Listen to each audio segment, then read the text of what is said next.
여러분 안녕하십니까? 우리 특별히 온라인으로 지금 각자의 처소에서 주의 말씀을 사모하여 모이신 모든 분들, 그리고 본당에 모이신 모든 분들을 주님의 이름으로 환영합니다. 여러분에게 하나님의 은혜가 오늘 또 가득하길 바랍니다. 제가 이제 새로운 주제로 또 설교를 시작했습니다. 십자가 이야기를 좀 해볼까 해요. 십자가 이야기. 우리 재림교인들, 우리 기독교인들에게 가장 중요한 것이 있다면 그것은 십자가가 아닐까라는 생각을 해보게 됩니다. 십자가는 말만 들어도 어때요? 가슴이 뜨거워지는 게 바로 십자가가 아닐까라는 생각을 해봐서 십자가 이야기를 한번 준비해봐야겠다라는 생각을 하게 됩니다. 주님께서 십자가의 사건이 얼마 남지 않았을 때 주님은 계속해서 경고하시고 말씀하시고 예언하셨습니다. 내가 달리게 될 것이다. 내가 희생당하게 될 것이다. 어쩌면 십자가의 사건은요, 재림이 얼마 남지 않은 지금 주님께서 또 하고 있는 말씀이 아닐까라는 생각이 듭니다. 내가 다시 오미 얼마 남지 않았다. 기억하라. 그때 우리가 십자가를 더 기억하는 게 어떨까요? 학자들이 그럽니다. 2020년 너무너무 힘들었어.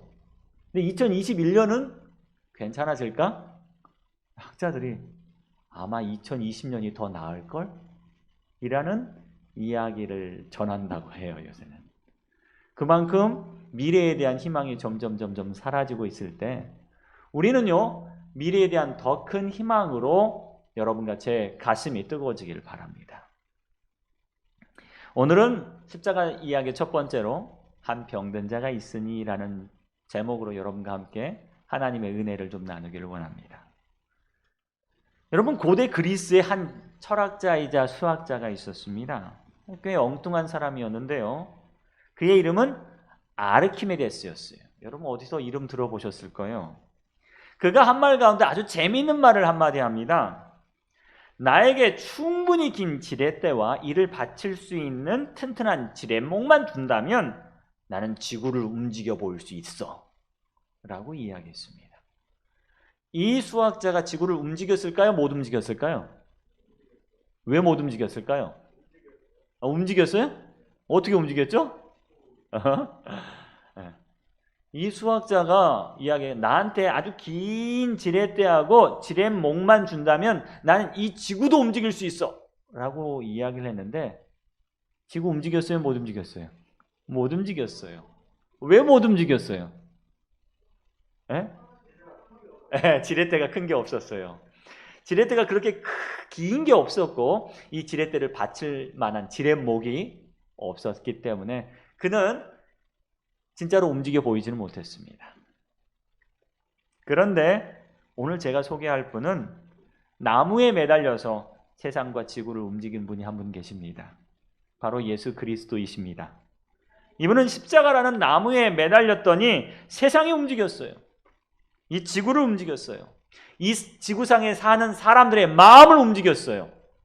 역사를 움직이고 우주를 움직인 분이 계십니다. 그분은 십자가의 속죄와 부활, 승리의 기적을 일으키면서 작은 지렛대, 십자가라는 지렛대로 세상을 움직였었던 한 분을 저는 소개할까 합니다. 사실 적은 힘으로 엄청난 효과를 이끌어내는 것을 지렛대 효과라고 학자들은 말합니다. 바로 예수님께서 사용하신 십자가는 세상을 움직이는 지렛대였습니다. 십자가의 힘과 십자가의 능력이 무엇인지 우리는 아마 말씀을 통해 몇 주간 살펴보게 될 것입니다. 주님께서 지라고 하신 십자가가 우리에게 짐일까요? 지렛대일까요?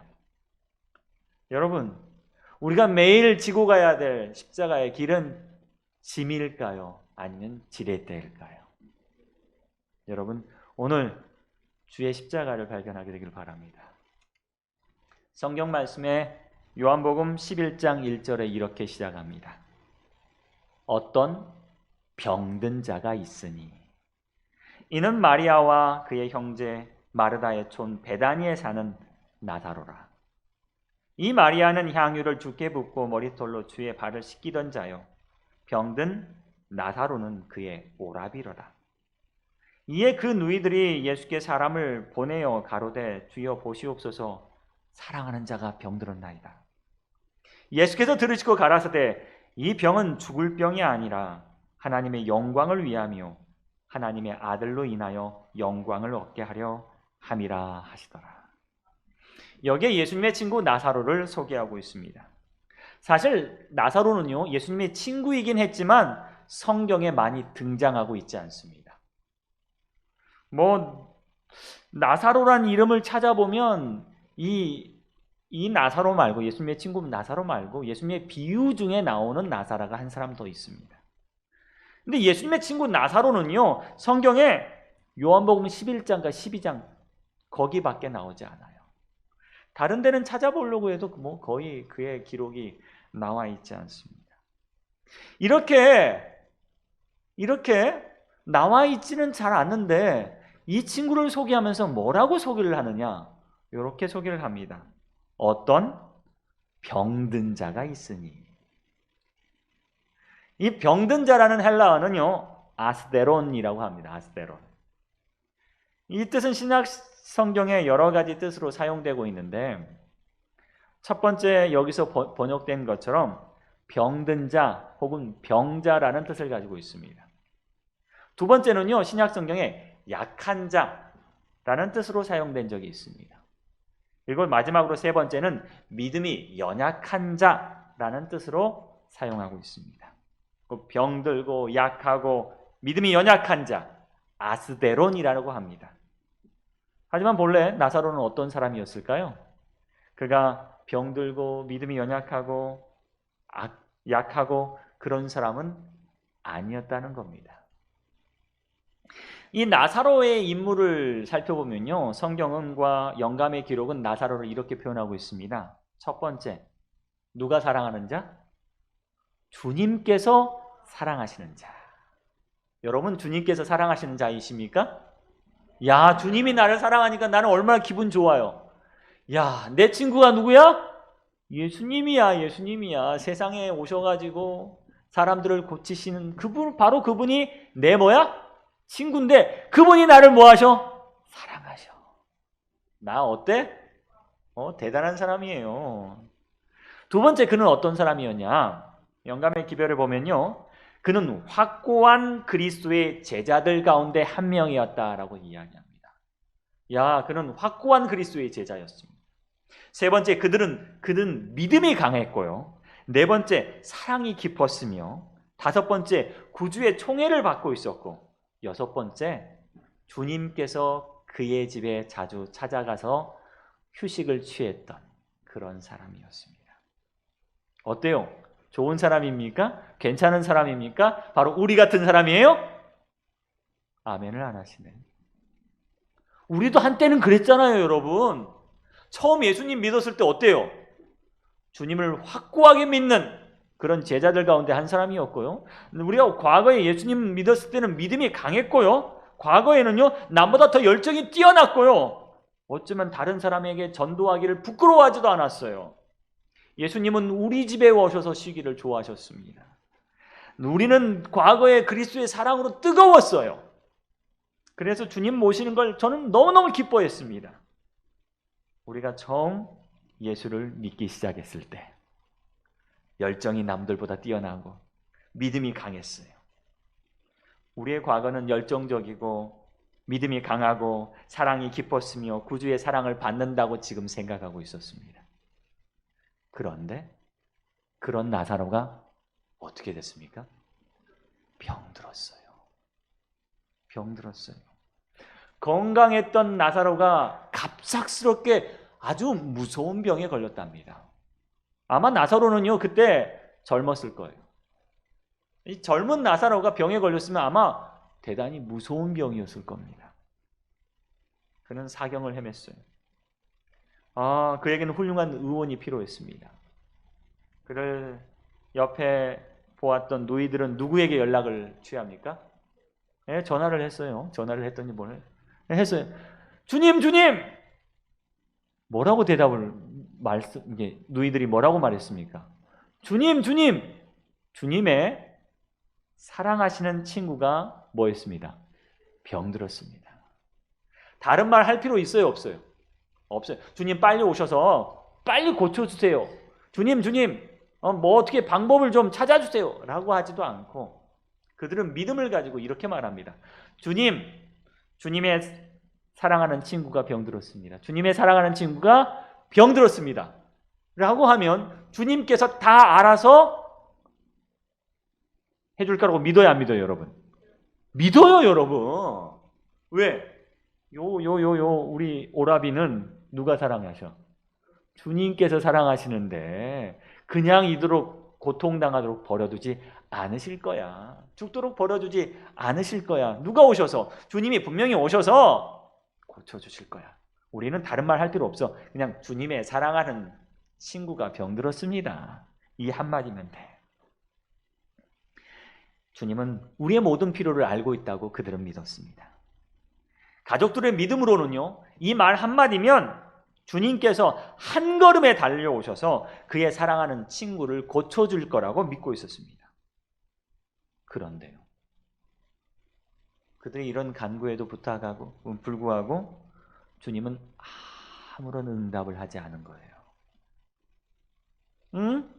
나사로와 가족들은 주님의 응답 없음을 궁금해하기 시작합니다. 그들의 간구에 아무 응답을 하지 않는 거예요. 단지 이런 말씀하셨어요. 뭐라고요? 죽을 병 아니야. 죽을 병 아니야. 그런데 이 말이 나중엔 더 큰 절망이 돼요. 왜요? 죽었잖아요. 죽었잖아요. 분명히 예수님께서는 뭐라고 말씀하셨어요? 이거 죽을 병 아니야 라고 말씀하셨는데 어떻게 해요? 죽었어요. 그들의 믿음이 산산조각 나버렸네요. 주님이 틀렸다는 거예요?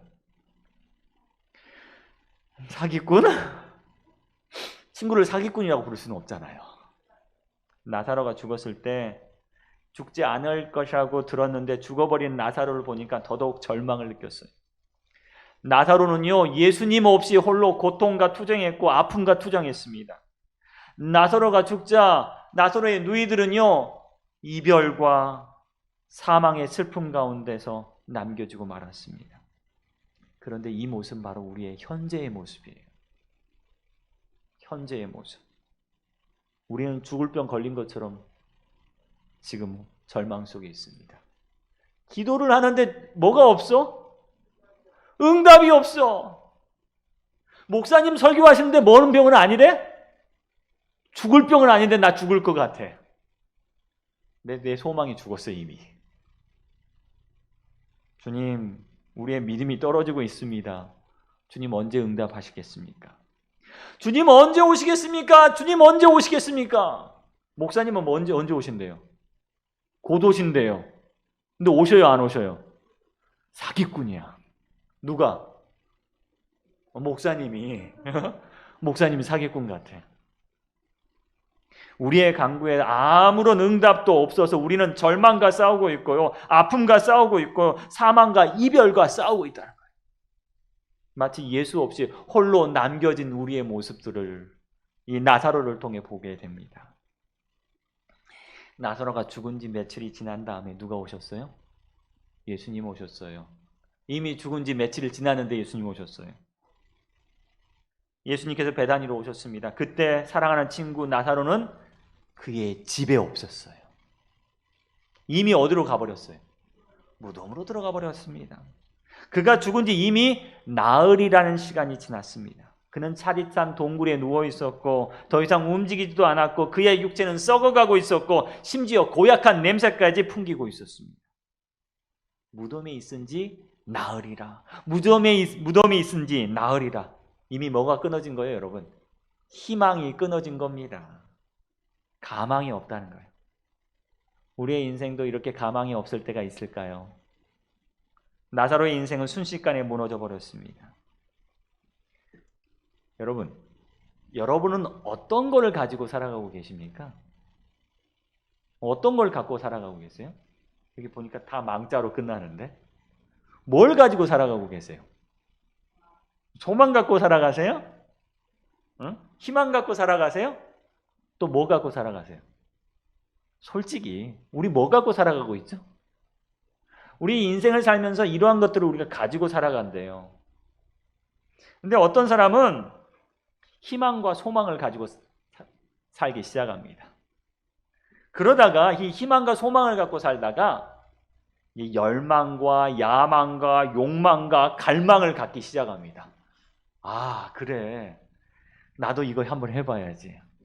그러면서 나도 좀 성공 좀 해봐야지. 나도 돈 좀 벌어봐야지. 나도 이쁜 여자, 만나봐야지.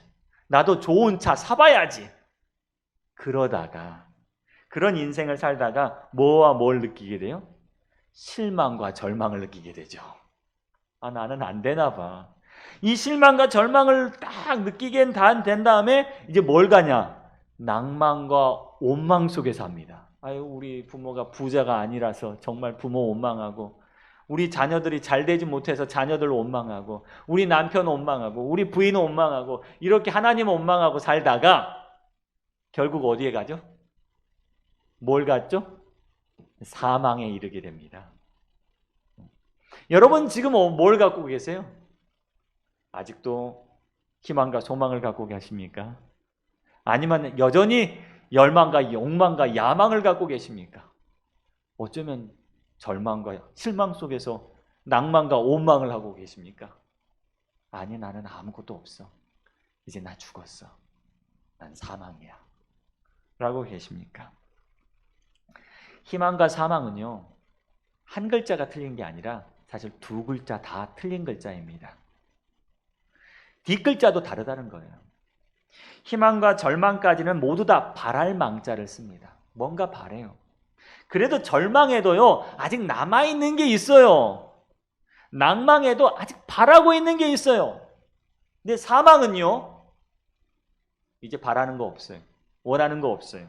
무슨 망자를 써요? 망할 망자를 써요. 한자에서도 말하는 것처럼 사망이란 이미 없어졌다는 거예요. 이제 망해버렸다는 거예요. 다 망해버렸어요. 아무것도 남은 게 없다는 거예요. 그런데 누가 망했어요? 예수를 믿는, 예수의 사랑하는 제자였고 믿음이 강했던 누가 망했어요? 나사로가 망해버렸어요. 그에게 남은 건 절망도 아니고 낭망도 아니라 사망이라는 겁니다. 예수님의 사랑하는 제자였다, 사랑받는 제자였다 할지라도 그는 무덤 가운데서 망해버렸습니다. 이사야 선지자는 이렇게 이야기합니다. 온 머리는 병들었고 온 마음은 피곤하였으며 발바닥에서 머리 성한 곳이 없어 상한 것과 터진 것과 새로 맞은 흔적뿐이오늘 그것을 짜며 싸매며 기름으로 유하게 함을 받지 못하였도다. 너희 땅은 황무하였고 너희의 성읍들은 불탔고 너희 토지는 너희 목전에서 이방인에게 삼켰으며 이방인에게 파괴됨 같이 황무하였다. 희망이 없어 보이는 이스라엘과 그의 백성들의 현실에 대해서 이렇게 노래하고 있습니다. 우리 사랑하는 하나님의 사랑받는 백성들은 어떻게 변했습니까? 우리의 지금의 상태는 어떻습니까? 이후 죽은 나사로는 여러분 어떻게 되셨는지 여러분 잘 아실 겁니다. 무덤 속에 갇힌 나사로를 예수께서는 어떻게 하셨을까요? 성경의 기록에 따르면 예수님께서는 나사로의 가족들과 함께 나사로가 묻힌 무덤을 다시 찾으셨습니다. 예수님께 함께 무덤을 찾아온 나사로의 누이들은요, 그의 오라비의 죽음 앞에 다시 한번 눈물을 흘리기 시작합니다. 그들은 슬픔을 감당 못해 울음을 터뜨렸어요. 예수님께서는 무덤 앞에서 울고 있는 나사로의 누이를 보면서 그분도 눈물을 흘리셨어요. 성경에서 가장 짧은 절을 찾으라면요, 바로 이 절입니다. 예수께서 눈물을 흘리시더라. 영어로는요, 딱 두 글자예요. Jesus wept. 딱 두 단어로 기록되어 있습니다. 하지만 이 속에는요, 예수님의 눈물 속에는 많은 걸 내포하고 있습니다. 여러분, 예수님께 왜 우셨을까요? 그분이 나사로가 죽었기 때문에 울었을까요? 아니에요. 예수님은 이미 나사로를 살릴 계획을 갖고 오셨기 때문에 나사로가 죽은 것 때문에 우는 건 아니었습니다. 왜 우셨어요? 기뻐서 우셨을까요? 아, 나사로가 다시 살아날 거야. 시대의 소망은요, 이렇게 설명하고 있습니다. 예수님께서 오라비를 잃은 누이들의 슬픔에 감흥되셔서 그 슬픔에 공감하셔서 눈물을 흘리셨지만 다른 한편으로 눈물을 흘린 이유가 있었어요. 왜 눈물을 흘리셨냐? 지금 나사로의 무덤 앞에서 누이들 말고도 나사로의 죽음 때문에 울고 있는 많은 사람들이 있었습니다. 애통하고 애곡하고 있는 많은 사람들이 있었습니다. 그런데 이들 가운데는 나중에 예수를 팔 자가, 예수를 죽일 계획을 세울 자가 있었음을 주님이 아셨기 때문이다라고 말씀합니다. 여러분, 이것이 바로 십자가의 진실입니다. 십자가는요, 인류를 위한 하나님의 사랑의 표현이며 위대한 희생의 원형이었지만 십자가 뒤에는 뭐가 있었느냐? 사랑하는 선생 스승의 사랑을 배신하고 은 30에 팔아버린 제자 유다가 그 십자가 뒤에 숨겨져 있었고요. 최후의 만찬에서 제자들에게 누군가 하나가 나를 팔 것이다 말씀하셨을 때 이 유다가 뭐라고 이야기해요? 주님, 나는 아니지요? 라고 말했던 유다가 바로 그 십자가 뒤에 숨겨져 있습니다. 백성들을 위해 물고기와 떡을 먹이시고 수많은 기적을 베푸시고 그들을 낫게 하시고 천국을 선포하셨지만, 그래서 그들은 예수를 메시아고 우리에게 오실 왕으로 생각하고 있었지만 그 백성들이 뭐 했어요? 빌라도가 물었어요. 백성들에게 바라바를 살릴 것이냐 예수를 살릴 것이냐 라고 말했을 때 백성들은 이렇게 대답하죠. 그를 십자가에 못 박으소서. 그를 십자가에 못 박으소서. 그를 없이 하소서. 가이사 외에는 우리에게 왕이 없나이다. 십자가 뒤에 숨겨진 진실이 바로 그것이었습니다. 나사로의 무덤 앞에서 어떤 이들은 울고 있었지만 이제 나사로를 부활시키자, 그래서 예수님께서 나사로를 살리셨다는 소문이 퍼지자 그들은 무슨 계획을 세워요? 예수를 죽일 계획을 세웠을 뿐만 아니라 누구까지 다시 죽일 계획을 세워요? 나사로까지 죽일 계획을 세웠다는 거예요. 그들은 나사로의 무덤 속에서 울고 있었지만요, 나사로가 살아나자 뭐 했다고요? 나사로 죽일 생각을 했다는 사실이에요. 그 가식 앞에서 예수님은 눈물을 흘리셨다는 사실입니다. 주님은 아셨어요. 인간의 마음이 쉽게 변하고 자신을 쉽게 배신할 것을 아셨기 때문에 그분은 우셨습니다.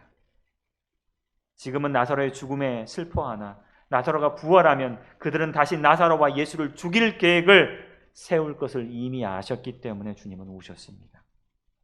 여러분, 이렇게 나사로의 죽음은 예수 그리스도의 십자가의 사건을 우리에게 보여주고 있습니다. 예수께서 나사로의 병들었음을 알고 지체하신 이유가 있었습니다. 제자들의 교육을 위해서 주님은 지체하셨다고 시대의 소망은 기록하고 있습니다. 주님은 이렇게 말씀하십니다. 이 병은 죽을 병이 아니라 하나님의 영광을 위하며 하나님의 아들이 이로써 말미암아 영광을 받게 하려 함이라. 주님은 나사로의 죽음을 통해서 무엇을 준비하고 계셨어요? 십자가를 준비하고 계셨어요. 나사로는 예수님의 십자가에 아주 특별한 역할을 하게 됩니다. 나사로의 죽음을 통해서 무엇인가 보여주기 원하셨어요. 주님은 나사로가 죽음의 지배 아래 있지 않도록 하셨습니다. 나사로의 누이들은요, 나사로의 죽음으로 인하여 믿음의 시험을 받을 걸 아셨지만 그 믿음의 시험에서 더 큰 승리를 얻을 걸 주님은 아셨습니다. 주님께서 지체하신 이유는 나사로를 덜 사랑하기 때문에가 아니라, 그의 누이들을 덜 사랑했기 때문에가 아니라, 예수님께서 나사로와 자신과 제자를 위하여 그리고 백성들을 위하여 승리를 얻어야 한다는 것을 아셨기 때문에 그렇습니다. 때가 이르자 주님은 이렇게 말씀하셨습니다. 우리 친구 나사로가 잠들었도다. 그러나 내가 깨우러 가노라. 사실 그때는 이미 나사로가 죽었을 때였습니다. 그러나 주님은 이렇게 말씀하십니다. 내가 깨우러 가노라. 사망이 결코 나사로를 지배하지 못할 것이다라는 선언이었습니다. 주님께서 깨우면 죽음의 깊은 잠에서 일어나게 될 것이라는 것을 주님은 스스로 증명하셨습니다. 죽음의 무거운 무게를 뚫고 나올 것이라는 사실을 주님은 말씀하셨습니다. 주님 말씀하십니다. 무덤을 향해 말씀하십니다. 나사로야 나오라. 나사로야 나오라. 주님의 큰 음성이 죽은 자의 귀에 울렸습니다. 주님께서 말씀하실 때 신성이 번쩍이었습니다. 하나님의 영광이 보였고 그것이 주님의 능력임을 사람들은 알게 되었습니다. 여러분, 나사로의 죽음과 부활은 바로 예수 그리스도의 죽음과 부활을 상징하는 사건이었습니다. 그 십자가를 보여주는 사건이었다는 겁니다. 나사로의 죽음 가운데 십자가의 고난이 숨어 있고 나사로의 부활 가운데 십자가의 영광이 숨어 있었던 것입니다. 나사로의 예수님의 눈물 속에는 십자가의 희생이 예표되어 있고 예수님의 외침 속에는 십자가의 능력이 드러나 있습니다. 십자가 없이는 무엇도 없어요? 부활도 없습니다. 예수님께서는요, 나사로를 미리 깨우심으로써 죽음의 깊은 잠에서 우리 역시 일어날 것을 예표하고 있다는 사건입니다. 죽음의 깊은 잠에서 나사로가 일어난 것처럼 주님도 십자가의 희생 뒤에 일어날 것이고요. 우리 역시 주의 외침에 일어나게 될 것입니다. 주님의 말씀하십니다. 나는 부활이요 생명이니 나를 믿는 자는 죽어도 살겠고. 여러분, 나사로를 보면서 사람들은 이 말씀을 기억하게 되었습니다. 나는 부활이고 생명이니 나를 믿는 자는 죽어도 살겠고. 그리고 나사로는 살아났습니다. 십자가를 믿는 자는 죽어도 살겠다고 말씀하십니다. 주님께서는요, 첫 번째로 큰 소리로 부르십니다. 여러분, 주님께서 큰 소리로 부를 때는 어떤 때인지 아세요? 그분의 백성들을 부를 때는 큰 소리로 부르셨어요. 나사로야 나사로야. 주님께서 당신의 자녀와 교회를 부르실 때는 큰 소리로 부르십니다. 주님께서 그분의 재림의 날, 그분의 택하신 자를 모으실 때 큰 나팔 소리로 우리를 부르실 거라고 말씀하십니다.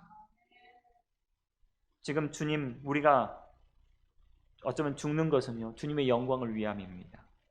요한계시록 1장 10절에 주님은요, 주님의 교회를 부르실 때, 그 교회에 하나님의 말씀을 부르실 때도 큰 소리로 부르셨어요. 주님은 오늘 여러분의 이름을 부르고 계십니다.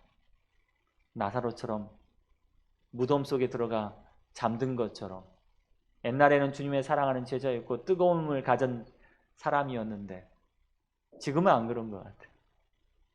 그런 우리를 큰 소리로 부르십니다. 두 번째, 주님은요, 뭐라고 말씀하시느냐? 이렇게 말씀하십니다. 나오라. 여러분, 나오십시오.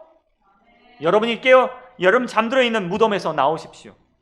주님께서는 재림의 날 호령으로 그리스도 안에서 죽은 자를 불러내실 것입니다. 죽은 자들아 나오라.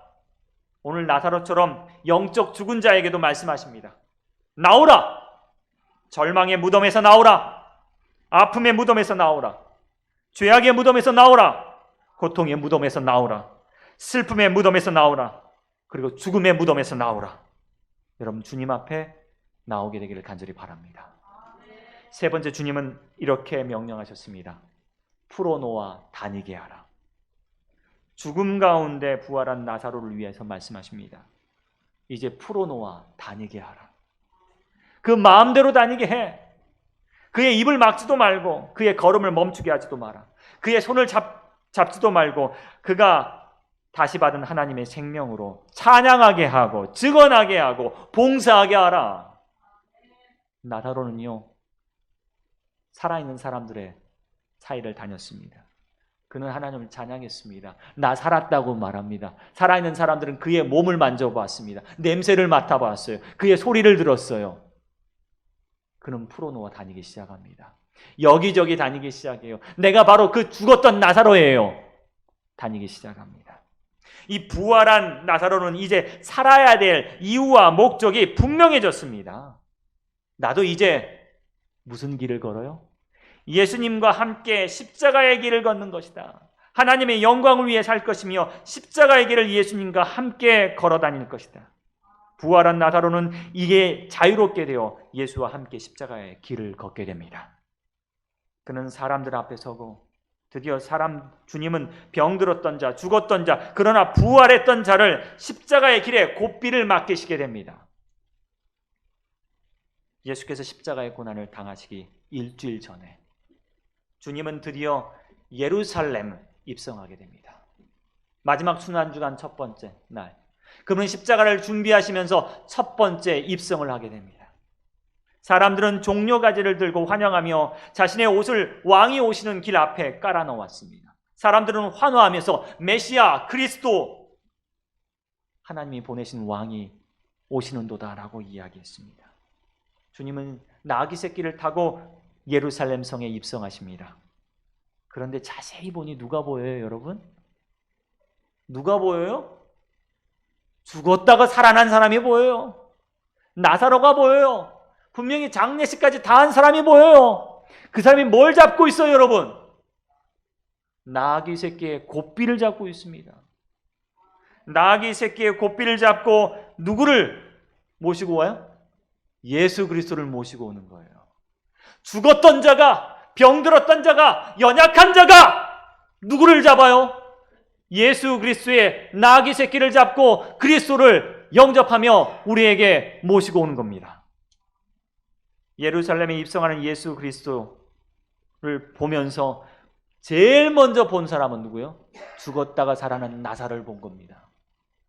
사람들은 바로 그 광경을 보면서 십자가의 능력이 무엇인지 그때 깨닫게 됩니다. 그 위에 누가 계세요? 나사로를 살리신 분이 계세요. 그 위에 누가 계세요?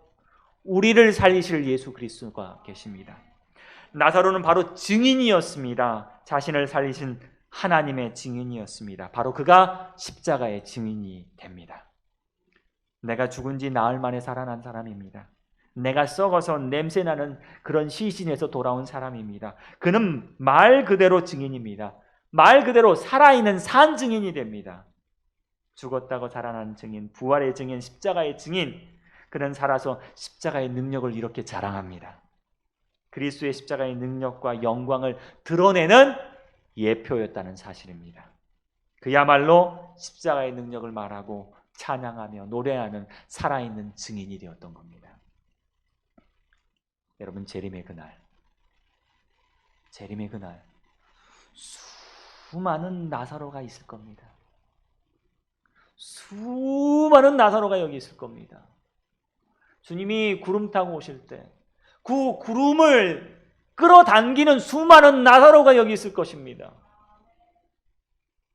여러분, 주님이 죽은 자들 끌어올려서 구름 앞에 제일 앞에 세우실 것입니다. 수많은 나사로가 살아나서 주님을 찬양할 것입니다. 재림의 그날 수많은 나사로가 주님 앞에 서 있을 것입니다. 무덤문을 뚫고 나오는 수많은 나사로가 바로 그곳에 있게 될 것입니다. 재림의 그날 주님의 택하신 백성들이 돌아다니게 될 것입니다. 여러분이 바로 죽은 나사로가 될 것입니다. 다시 살아난 나사로가 될 것입니다. 여러분, 주님의 명령대로 주님께서 여러분의 이름을 부르실 때, 나오라고 하실 때, 풀어 다니라고 하실 때 십자가를 증언하게 되기를 간절히 바랍니다. 나사로는 십자가의 능력, 부활을 증언했습니다. 그는 앞에 있을 사건, 미리 세운 증인입니다. 바로 십자가의 증인입니다. 그로 인하여 십자가가 부활의 능력을 갖고 있다는 사실을 사람들은 알게 될 그런 미리 나온 증인입니다. 그는 본래 아스테론, 병든 자, 아픈 자, 연약한 자였습니다. 하지만 주님은 그를 십자가의 능력으로 다시 세우십니다. 오늘 우리에게 필요한 기별은 십자가의 기별입니다. 오늘 우리는 죽어가는 우리들에게 주님 찾아오십니다. 병든 우리들에게, 아픈 우리들에게, 슬픈 우리들에게, 절망에 찬 우리들에게, 믿음이 연약한 우리들에게 말씀하십니다. 잠자는 자여, 깨어서 죽은 자 가운데 일어나라. 잠자는 자여, 죽은 자들 가운데서 일어나라. 그리스도께서 너에게 비추시리라. 여러분, 일어나게 되길 바랍니다.